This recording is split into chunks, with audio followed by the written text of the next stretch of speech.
La mañanera de Ángel Sabatina. Antes de cualquier otra cosa, una disculpa porque no sale en el horario acostumbrado, pero la razón es simple y por lo tanto fácil de entender. No quise grabar antes de haber revisado el mayor número posible de documentos o de análisis sobre esto que los diputados y específicamente el coordinador de la bancada de Morena, el señor Mario Delgado, exultante, hablando de este presupuesto histórico y todo un choro mareador. Al mismo tiempo era toda una experiencia ver las fotografías de no pocos diputados estirados en unas sillas incómodas, con la boca abierta, seguramente roncaban y con la baba cayéndoles por uno de los lados de su boca. Lo cual pinta de una manera muy objetiva la integración de esa bancada, la bancada de Morena. Un grupo muy pequeño de personas que al menos le entienden algunas cositas para poder recibir las instrucciones de la Secretaría de Hacienda, las cuales son ideas, por llamarles de alguna manera, de López, que se les transmite, y 2 o 3 o 4 o 5 máximo son los que se encargan ahí de pastorear. Los demás simplemente, como diría el clásico, fauna de acompañamiento, o como se solía decir allá por los años 30 y un poco antes, por supuesto, los tontos útiles o compañeros de viaje, como los calificaron en su momento tanto Vladimir Ulyanov Lenin y también León Davidovich Trotsky. Estamos ante una situación interesante. Después de revisar todos estos documentos, algunos de ellos muy bien presentados, muy claros, muy didácticos, del Centro de Estudios de las Finanzas Públicas, y otros de publicaciones de centros de investigación, pero desde mi personal punto de vista se deja de lado la parte fundamental de esto que indebidamente se llama Presupuesto de Egresos de la Federación 2020. Y le digo por qué. Un presupuesto es resultado de un análisis serio, objetivo, debidamente fundamentado en lo que se tiene hoy, es decir, en el presente, con un análisis de las condiciones que se espera tener para los próximos 12 meses o los 12 meses del año siguiente, y con base en todos esos elementos, elaborar una propuesta de distribución de esos recursos. Alguien me dirá: Ángel, pero es que ya el monto ya fue determinado en la ley de ingresos. Es cierto. Sin embargo, es muy difícil disociar la iniciativa de ley de ingresos, donde se determina el monto de recursos a captar por el gobierno federal, de la parte de la distribución de los mismos. ¿Qué es lo que sucede aquí? Primeramente, en la ley de ingresos se parte de dos supuestos que ya he comentado aquí hasta la saciedad, que serán inalcanzables. El crecimiento del producto, el 2.0%, que es el promedio que llaman puntual en el rango, donde el límite inferior es 1.5 y el límite superior 2.5. Si usted saca el promedio, le da 2.0%. Muy bien. Y también el volumen promedio de extracción diaria de petróleo, 1.951.000 barriles. Los dos, desde ahorita le puedo decir a usted, inalcanzables. Y con eso se determina un monto de ingresos, etcétera, etcétera. Y los diputados, que tienen la facultad exclusiva constitucionalmente para distribuir, quitar, poner, mandar para acá, para allá del presupuesto, aceptan esa ficción. Es decir, se vuelven cómplices con su conducta de esa ilusión que son esas dos variables y sus proyecciones. ¿Y por qué lo hacen? Primero las dos cámaras, diputados y el Senado, y luego diputados, por abyectos, porque no tienen la valentía de parársele frente al Ejecutivo y decirle: señor, está partiendo de supuestos que no se van a conseguir, que no se van a concretar. De tal manera, pues, que lo que resulta en esa distribución de recursos en el presupuesto es ficción pura, casi una novela política.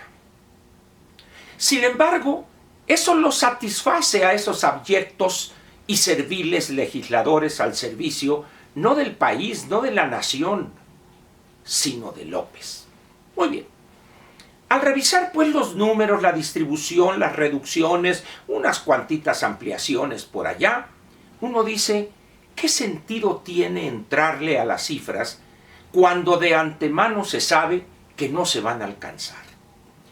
Por esa razón, después de revisar de manera detenida todas esas cifras, distribuciones, etc., he llegado a la conclusión de que lo que debe uno hacer para analizar realmente lo que está pasando con ese engendro de presupuesto es irse a la parte primigenia, al origen. ¿Y cuál es ese? Esa visión totalmente distorsionada de la realidad económica de este país de López. López tiene, ante la realidad económica del país, dos posiciones equívocas completamente. La primera, pensar que regalando dinero, tirando dinero a manos llenas, sin control, sin orden alguno, va a generar crecimiento económico. ¿Recuerdan ustedes aquella frase de no importa el crecimiento sino el desarrollo social? Eso no es cierto. Eso es una engañifa para cubrir el error en materia de políticas públicas que no ha podido lograr él. Deje usted crecer, simplemente detener la caída que empezó con su llegada al poder hace prácticamente ya un año. Y el segundo elemento es su visión perversa del uso de los recursos públicos. Fortalecer las clientelas que ya tiene y crear otras con miras al 2021, controlar solo Morena, totalmente sin necesidad del apoyo de otro partido, la Cámara de Diputados. Esos dos elementos son los que subyacen en ese engendro llamado presupuesto de egresos de la Federación. ¿Qué va a suceder allá por mayo-junio, cuando ya la realidad económica nos arroje datos en cuanto a la captación de impuestos reducida? Cuando haya que empezar a pensar en los recortes aquí o allá. Y desde ahorita le digo, López no va a aceptar que le recorten un peso a sus programas del malestar. Eso va a agudizar la operación del gobierno federal. En ese contexto, en esa situación, ¿cómo es posible que todavía los empresarios, entre comillas, digan: vamos a manejar tantos proyectos y vamos a invertir tantos miles y millones y eso, cuando lo que están viendo es un abayazamiento del poder legislativo ofensivo, perverso? ¿Acaso eso genera la confianza en el empresariado para tomar riesgos en México? Pregunte usted a personas que se dedican a la actividad empresarial o a personas que conocen cómo se mueve ese mundo, el mundo empresarial, y se va a sorprender lo que le van a decir. Primero, obras, proyectos de inversión que me salga más caro pararlos que terminarlos, continúo con ellos. Segundo, me espero a ver qué va a suceder. De tal manera que el año 2020 va a ser un año crítico para esta gobernación atravilaria, perversa, producto de la ignorancia y la soberbia de López. ¿Cuánto tiempo van a aguantar esos abyectos legisladores inclinando la cerviz una y otra vez ante López? ¿Usted cree que por siempre?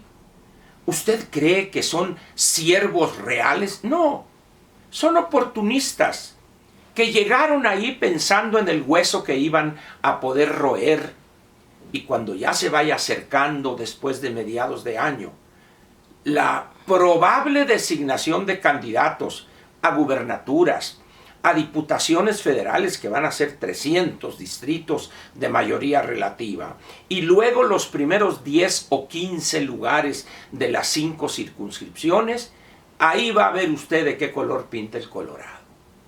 Y lo que ahorita está emergiendo, esos conflictos entre grupos que ya se están peleando, por un lado la señora Citlali, por otro la señora Berta, peleándose, disputándose ahí, algo que no es partido, que es simplemente una correa transmisora de las instrucciones o de las locuras de López. De tal manera pues que yo le pediría a usted que se haga un gran favor. No preste atención y que si las transferencias y que si este presupuesto histórico, eso es irrelevante frente a la realidad económica que vivirá México en el año 2020. ¿Por qué? Termino esta mañanera diciéndole a usted, por lo que le he dicho a usted ya casi de hace 2 años, no habrá dinero. El problema será a quiénes les van a recortar, a qué secretarías les va a recortar más. Para eso tendremos que esperar quizá al segundo trimestre del año. Le agradezco su presencia y le reitero mi disculpa por la hora a la que aparece esta mañanera, pero mañana domingo con un tema que estoy casi seguro le va a interesar a usted y saldrá en la hora acostumbrada. Muchas gracias y lo espero en este espacio donde se dicen las cosas de manera clara, de corridito, sin temerle a tocar tema o problema alguno. Aquí lo espero mañana. Gracias.